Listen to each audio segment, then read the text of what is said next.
Hello everyone, welcome to success with Rai academy. 21 April 2021 के दैनिक जागरण के राष्ट्रीय संस्करण को आज के इस वीडियो में हम डिस्कस करेंगे। तो चलिए वीडियो को शुरू करते हैं। तो सबसे पहली हेडिंग है हमारी, आखिरी हो उपाय लॉकडाउन। ये जो प्रधानमंत्री मोदी ने कल राष्ट्र को संबोधित किया है उसमें ये स्टेटमेंट दिया है कि अभी फिलहाल में भारत के पास इतने संसाधन उपलब्ध हैं कि लॉकडाउन की आवश्यकता नहीं है। लॉकडाउन से जो आर्थिक हानि होगी ही और लोगों को जो परेशानी होगी, उनकी आजीविका फिर खतरे में पड़ जाएगी। इन सबको देखते हुए उन्होंने ये स्टेटमेंट दिया है।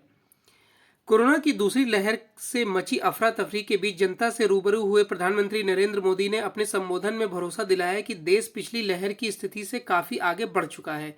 ऑक्सीजन से लेकर दवा के मामले में देश की तैयारी पूरी है। जन भागीदारी से लड़ाई से पार भी पा लिया जा सकता है। जरूरत है धैर्य और अनुशासन की। महाराष्ट्र और दिल्ली में लॉकडाउन के चलते कामगारों की घर वापसी के बीच प्रधानमंत्री ने राज्यों को लॉकडाउन से बचने की सलाह दी है। लॉकडाउन को आखिरी विकल्प के रूप में अपनाने की सलाह देते हुए प्रधानमंत्री ने कहा कि आर्थिक गतिविधियों का पहिया भी चलते रहना चाहिए। पिछले 2-3 दिनों में दवा कंपनियों, वैक्सीन उत्पादकों, उद्योग जगत, डॉक्टरों आदि के साथ कई दौर की बैठक के बाद महामारी की दूसरी लहर में पहली बार प्रधानमंत्री मोदी मंगलवार की रात ठीक 8:45 देशवासियों के सामने आए। अपने करीब 20 मिनट के संबोधन में उन्होंने लोगों को आश्वस्त किया कि घबराने की जरूरत नहीं है, देश महामारी के खिलाफ बड़ी लड़ाई के लिए तैयार है। नेक्स्ट है कि कोरोना से जंग में अब सेना भी आएगी। रक्षा मंत्री राजनाथ सिंह ने यह स्टेटमेंट दिया है कि देश की सीमा की रक्षा में जुटे सैन्य तंत्र के अनुभव व तकनीक का इस्तेमाल अब देश के भीतर कोरोना के खिलाफ लड़ाई में भी होगा। मंगलवार को रक्षा मंत्री राजनाथ सिंह ने रक्षा मंत्रालय और देश के सैन्य बलों के शीर्ष अधिकारियों के साथ एक उच्च स्तरीय बैठक की। इसमें पूर्व के लिए किए गए फैसलों की समीक्षा की गई और साथ ही कुछ नए फैसले भी किए गए। बैठक में रक्षा मंत्रालय के सार्वजनिक उपक्रमों, डीआरडीओ, ऑर्डिनेंस फैक्ट्री बोर्ड व दूसरे विभागों की तरफ से कोविड के खिलाफ लड़ाई में उठाए जा रहे कदमों की समीक्षा की गई। सैन्य बलों को राज्य सरकारों के साथ मिलकर काम करने को कहा गया है। इस काम के लिए सैन्य बलों को आपातकालीन परिस्थितियों में खरीद के लिए अतिरिक्त शक्ति भी प्रदान की गई है। नेक्स्ट न्यूज पर आते हैं कि देश में कोरोना के वैक्सीन के लाखों डोज बर्बाद हो गए हैं और इसमें सबसे अव्वल स्थान पर तमिलनाडु है और दूसरे स्थान पर हरियाणा। देश में कोरोना की दूसरी लहर में जहां एक ओर वैक्सीन और दवाओं की किल्लत पैदा हो गई है, वहीं कई राज्य कोरोना टीका के बड़े पैमाने पर बर्बादी भी कर रहे हैं। देश में 16 जनवरी से शुरू हुए टीकाकरण अभियान के बाद से 11 अप्रैल तक देश में 44 लाख से अधिक डोज बर्बाद हो चुकी हैं।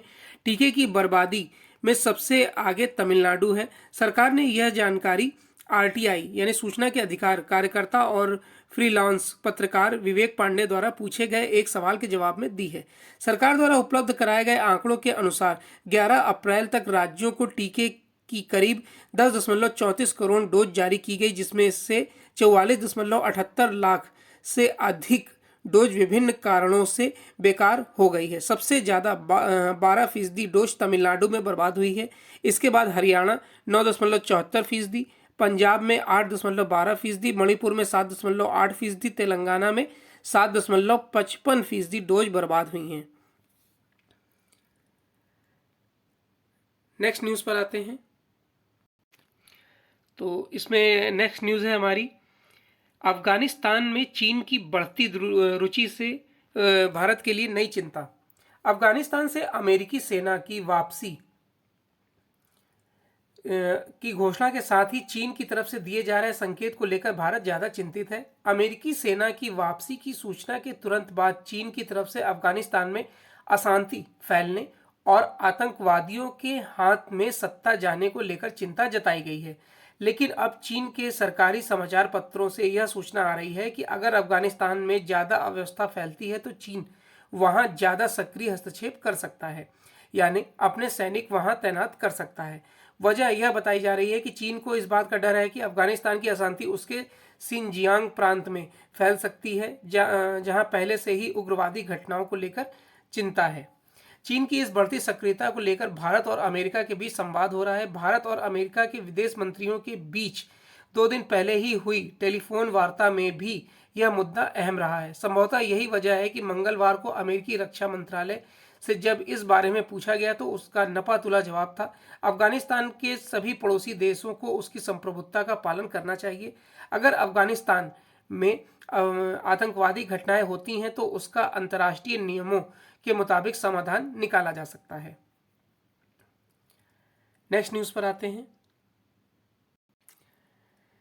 नेक्स्ट पेज है एडिटोरियल पेज। पहला आर्टिकल है हमारा, मित्र राष्ट्रों को गलत संदेश देता अमेरिका, और ये आर्टिकल लिखा है रणनीतिक मामलों के विशेषज्ञ ब्रह्मा चेलानी द्वारा।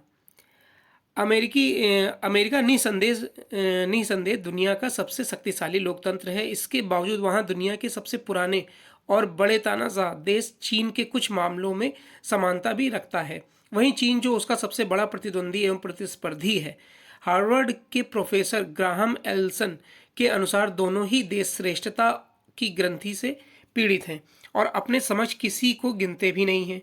वे एक छत्र राज में विश्वास करते हैं, इसी कारण दूसरे देशों की जल सीमा में घुसपैठ करते रहते हैं। अमेरिका ने इसके लिए नौवहन परिचालन की स्वतंत्रता यानी फोनोप्स जैसी ढाल बना रखी है। इसके चलते उसके अभियान दक्षिण चीन सागर में बहुत आम रहे हैं।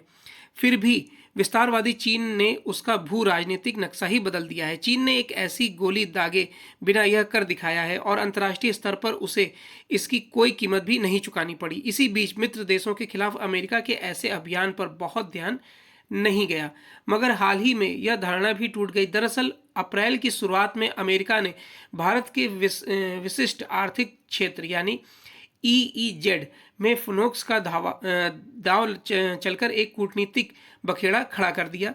मिसाइलों से लैस अमेरिकी युद्धपोत ने न केवल भारतीय EEZ में गश्त की बल्कि बाकायदा बयान जारी करके कहा कि यह कवायद भारत के आतंकी समुद्री दावों को चुनौती देने के मकसद से की गई थी। वास्तव में भारतीय EEZ में अमेरिका की हालिया हरकत उस सिलसिले में ताज़ा कड़ी है जो पिछले कुछ समय से अपने दोस्तों और प्रतिद्वंदियों के प्रति करता आया है। उदाहरण के तौर पर अमेरिका कुछ समय से अपने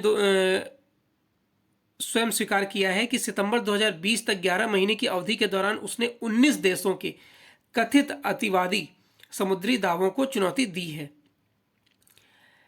अपने दावों को लेकर अमेरिका का ऐसा नौसैन्य प्रदर्शन दर्शाता है कि पुरानी आदतें कैसे कायम रह जाती हैं। वह भी जब तब अमेरिका दुनिया की निर्विवाद महाशक्ति नहीं रह गया है। यूनेस्को में 168 देश शामिल हैं, लेकिन अमेरिका उसका हिस्सा नहीं है। उल्टे वह नियमों की एक तरफा व्याख्या करके आक्रामकता दिखाता रहता है। यह उसी अमेरिकी विशिष्टता के जुमले को सही ठहराता है जो कभी दिवंगत सोवियत तानाशाह जोसेफ स्टॉलिन ने दिया था। अधिकांश अमेरिकी भी यही मानते हैं कि दुनिया में अमेरिका जैसा कोई और देश नहीं है। दरअसल अमेरिकी विशिष्टता का आशय यही है कि वह स्वयं को अपवाद मानता रहे, जिससे वह अपनी मर्जी से दुनिया में कहीं भी जो चाहे कर सके। समय आ गया है कि अमेरिका एशियाई या अन्य देशों के खिलाफ फोनोप्स रणनीति की उपयोगिता पर पुनर्विचार करे। ऐसे में एक तरफा कदमों से ये देश अमेरिका की ओर झुकने से तो रहे, बल्कि अपनी सुरक्षा संबंधी चिंता ही और बलवती रहोगी। इन देशों के खिलाफ अपनी नौसैन्य ताकत का इस्तेमाल करने के बजाय अमेरिका को ऐसे विधिसम्मत सामुद्रिक ढांचे के निर्माण पर ध्यान देना चाहिए जो चीन के बढ़ते दबदबे पर अंकुश लगाने में सहायक हो।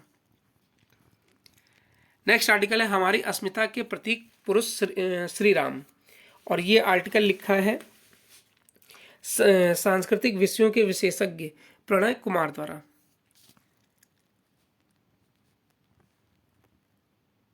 आर्टिकल में बताया गया है कि राम मात्र एक नाम नहीं बल्कि वह जन जन में कंठार के मन प्राण हैं। यानी कि इसमें ये बताया गया कि उन्हें भारत का अर्थ पाया जाता है। श्री राम में वह भारत के पर्याय और प्रतिरूप है और भारत उनका है। उनके नाम स्मरण एवं महिमा गायन के कोटि कोटि जनों को जीवन की सार्थकता का बोध होता है। भारत में ही नहीं हर जगह राम का नाम उतनी ही सज्जनता से उतने ही उल्लास से लिया जाता है। रामनवमी के पावन अवसर पर यह प्रश्न उचित ही होगा कि आखिर किस षड्यंत्र के अंतर्गत तमाम पुरातात्विक अवशेषों और प्रमाणों के बावजूद उनके होने के प्रमाण मांगे जाते रहे। हालांकि इस आर्टिकल में वैसा कुछ खास नहीं है कि जिसे हम डिस्कस करें। नेक्स्ट आर्टिकल पर आते हैं, टीकाकरण का बड़ा अभियान। कोविड रोधी टीके की उपलब्धता बढ़ाने की तैयारी स्वाभाविक ही है, लेकिन यह तैयारी युद्ध स्तर पर करने की जरूरत होगी, क्योंकि अगले माह यानी करीब 10 दिन बाद से 18 साल से ऊपर के सभी लोगों के टीकाकरण का अभियान प्रारंभ हो रहा है।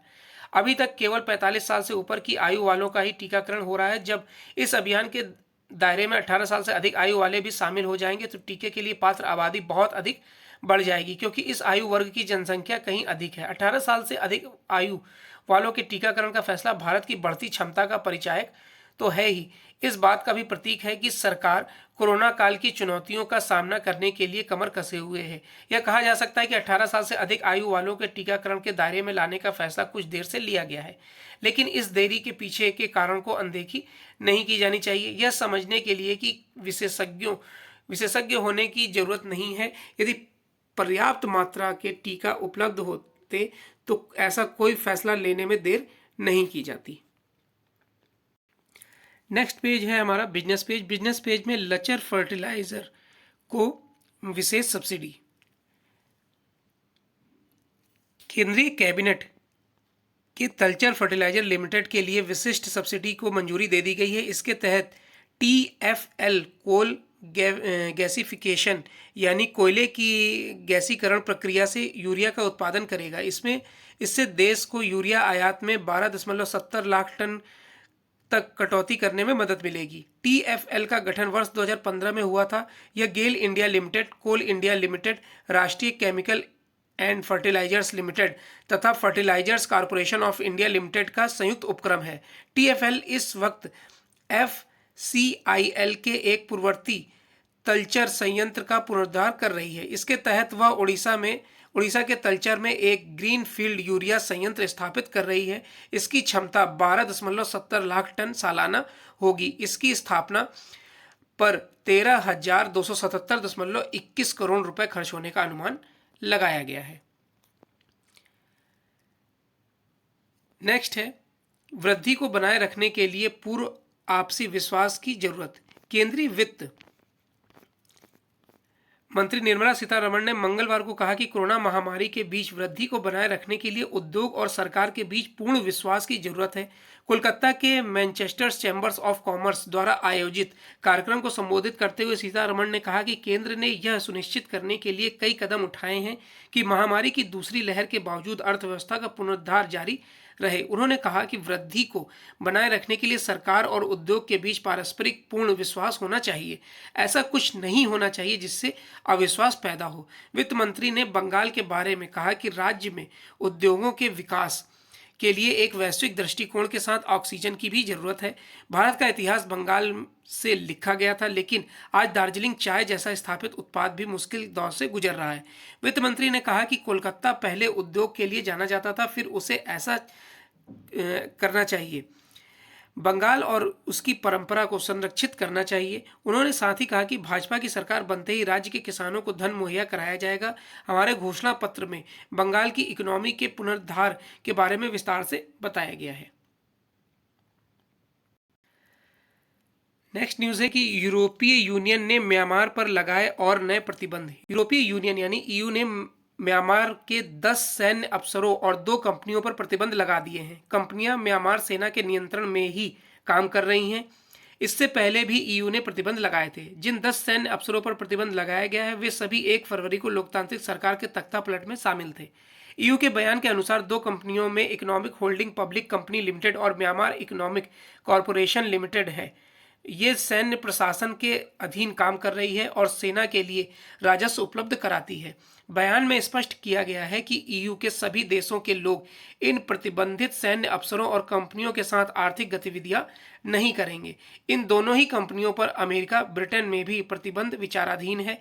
EU ने कहा है कि अब तक व्यक्तिगत लोगों पर लगाए गए प्रतिबंधों की संख्या लगभग 35 हो गई है। ये सभी लोकतांत्रिक सरकार को गिराने के दोषी हैं। तो ये आज का यानी 21 अप्रैल 2020 का 2021 का दैनिक जागरण का राष्ट्रीय संस्करण था। आई होप आपको वीडियो अच्छा लगा होगा। अगर आपको वीडियो अच्छा लगा तो लाइक और शेयर कर दीजिएगा। वीडियो देखने के लिए धन्यवाद।